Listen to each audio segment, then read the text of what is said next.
Today in our hot seat, we've got Geert Benoit. He's the CEO of Yamagata Europe. Hi, Geert. Good to have you here. Hello, Inge. Hello, Gabriel. Are you ready for it? Shall we do this? I'm totally ready. Shoot. Welcome to C-Suite Hot Seat, the show where we put C-level executives from language service providers of all sizes in the hot seat. We will ask tough questions and get inspired answers. Our hosts today are Inge Boonen, VP of Consulting, and Gabriel Karandaszewski, Chief Operating Officer at Nimdzi Insights. In one sentence, tell us, what is it that your company does? I will say it in English, not in Japanese, because we're a Japanese company, but we make everybody understand your message. That's what we do. And we've been doing that for 115 years, actually. What's the first career that you dreamed of having when you were a kid? I think I was heavily influenced by the famous Belgian character Tintin, you probably know. So I wanted to be a reporter or an investigator, and I organized in my own room like a Tour de France or even a war. And then I commented on everything that happened or I made happen. So that was, I guess, my first dream to tell stories. I guess it was about storytelling. But of course, as you know, the albums of Tintin, he was traveling a lot. And somehow a lot of my travelings have been towards the Far East, of course, given my background. But I enjoy traveling. And if now you were given the chance to visit 3 different countries, which ones would you choose and why? I guess it's influenced by the COVID. So I would choose to go back to Japan, of course, first of all. I went to Japan, I think, over 70 times already. But spend a lot of time in the cities and in meeting rooms. So I definitely need more time to visit the country and some areas that I haven't been to, like Hokkaido up north and Shikoku. So there's still a lot of places to explore. The second one is India. I've been in India for twice on a business trip also. And it was just so amazing for me, so different, so colorful. I really loved it. I also love the food, and I must admit the 3 countries that I will mention, one of the criteria is they have to good daily food. Otherwise, I would never like to go back. Yeah. And to be honest, the third one is Belgium, because I learned in the COVID years to rediscover my own country, and we did a lot of small trips, just weekends, maybe sometimes 20 kilometers away from our home. I rediscovered my own country, to be honest. When you are not working nor traveling, how do you like to spend your time? Do you have any hobbies? During some time, I was a bit frustrated that I didn't have a hobby. Then I started with bonsai, but this was really not something for me. But I'm a gardener. I've been a gardener since almost childhood. I love gardening alone. I love walking and hiking with my wife, and I love drinking with my friends. And that reflects a bit what famous Chinese saying learned me a few years ago. I don't know where I got it, and I probably don't remember it 100% perfectly, but it says as follows: if you want to be happy for 1 hour, get drunk. If you want to be happy for 1 year, fall in love. And if you want to be happy for the rest of your life, start gardening. What's the best piece of advice that you have ever been given? I got so much advice from different people, but I think the nicest one I remember is when I was doing an internship in a Japanese company in the early 90s, I guess. I was actually doing an internship at Dentsu, which is a very big advertising agency in Japan. It's sometimes called the Ministry of Culture, even in Japan, because they get so many projects to organize. And one of the team leader of my internship told me, he said, Geert, if you don't have the asobi gokoro in your job, you will never succeed. And asobi gokoro means a playful heart, enjoy what you do, be having imagination. And I really love that advice. And this is something I really need also in my day-to-day job. Otherwise, I would never survive. Thank you for sharing. We do appreciate it. We got to know you a little bit better, and now it's time for the tougher questions. What was your first breakthrough in your career? I actually studied Eastern language and history.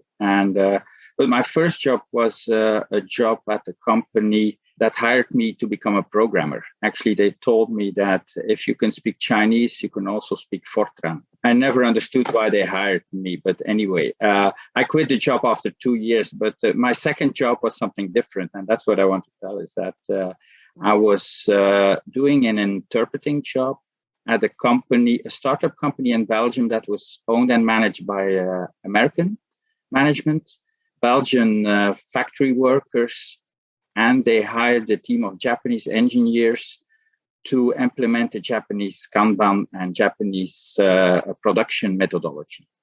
And as an interpreter, I was just paid for 6 months to follow the Japanese staff and explain what they wanted to explain to the Belgian staff. And there I learned how to get compromises, how to deal with big egos, how to deal with cultural differences.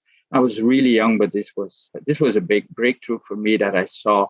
Yeah, it's about people. It's about convincing people. It's about getting a compromise. It's about respecting the egos. So this was really valuable for me, and it pushed me to go forward in the direction working in between Europe and Japan.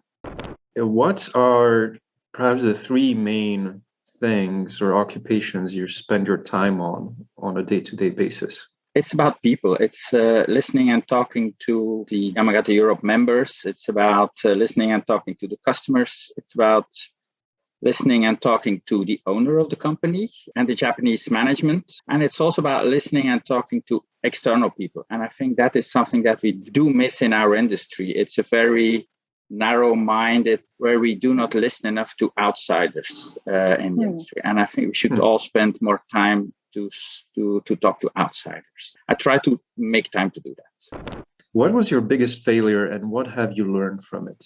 Yamagata as a company has grown and become what we are today by serving the exporting Japanese industry. And that means supporting the Sonys, the Nikons, the Hondas, the Toyotas to export their products and make sure the documentation is right and their message is right outside Japan. They never saw, because of this DNA and of this focus, that there was a huge industry in the other direction, the inbound industry. And I simply failed in convincing them to do so. We are now have a strong into-Japanese team also, but we could have had this 15 years ago. What do you count as your biggest success? Quite some time ago already, in the early days of, there are no early days in machine translation. It goes so long back, but we managed to win a nice contract by having the cleverness to look at pre-editing and not only at post-editing. We realized 10 years ago that pre-editing is more important than post-editing. And we started to automate pre-editing at the time. And I think this is a real success of innovation because we were competing against the real big guys at the time for the contract. And we won it because of this simple insight, which probably the others failed to have, or I don't know. I really still consider this as a big success. What makes you a great leader in your company? I'm not sure I'm a great leader, but I think I like the idea of walk your talk, showing by example. They also say I think that's the most important. What is your pet peeve when it comes to clients? Over serious people and people who take their business over serious. Yeah, it's difficult to swallow for me, to be honest. There's one book I really like, a management book. It's from Austin Kleon. You probably know Feel Like an Artist is the title. And one of the chapters is called Be Boring. And I really like it. Sometimes you have to be 200% boring to get something done. Yeah. What advice would you give to young entrepreneurs who are just starting their own business in the language industry? Probably the advice that my father gave me is, it's in French. He thought that anything important had to be told or expressed in French language for some reason. So he said, multipliez les échecs. So please make a lot of mistakes. So, and that's also a thing what I'm thankful to my parents. They allowed me to make a lot of mistakes and just, that's something I see in the younger generation. It's some kind of an over perfectionistic attitude, which doesn't allow making mistakes. Thank you, Geert. Really nice. Thank you. Yeah. Fantastic advice. It's a nice initiative that you have. So it was fun. If anyone else feels like letting off some steam and you're part of the C-suite at a company in the language services industry, sign up with us if you dare to sit in our hot seat. And for the viewers, this was all, folks. Thank you for watching, and look out for another episode that will be published as a video on Multilingual TV and as a podcast on the Nimdzi website. Geert, thanks again very much for taking part in this. It was great to have you here today. My pleasure.